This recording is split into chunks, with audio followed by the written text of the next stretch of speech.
You should always have good, strong watchdog journalism. I think the biggest difference now versus maybe some other times in history is people's access and people's desire for it. They have shown that they care about investigative journalism and they are willing to seek out the content that is important to them. I worked for a local TV station in New Orleans, and we're doing great investigative work here. But I think part of me wanted to do it on a broader level, a bigger level. And Raycom, I think, is a forward-thinking company that embraces investigative reporting and wanted to do this a little differently.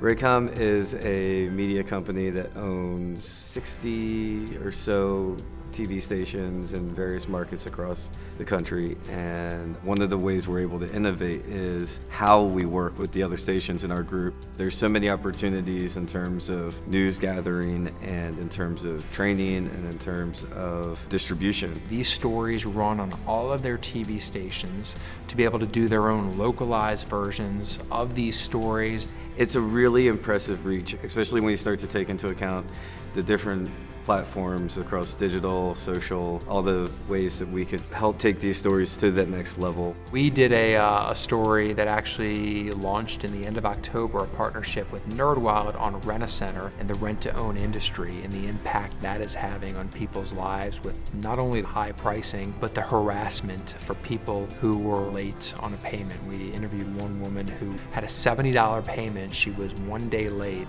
and had collectors from Rent-A-Center banging on her window. Her kids were so scared they had to hide in the closet. And they would bang so hard I would feel that they were going to break the window.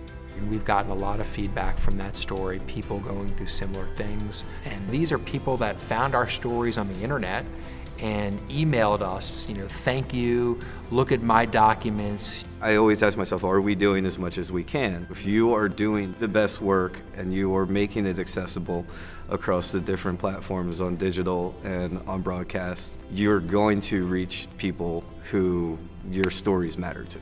We've been able to do some impactful stories here in New Orleans. I expect this new unit, made up of tremendous people, to do the same thing across the nation. It's just been a phenomenal experience so far, and we have lofty goals for 2018.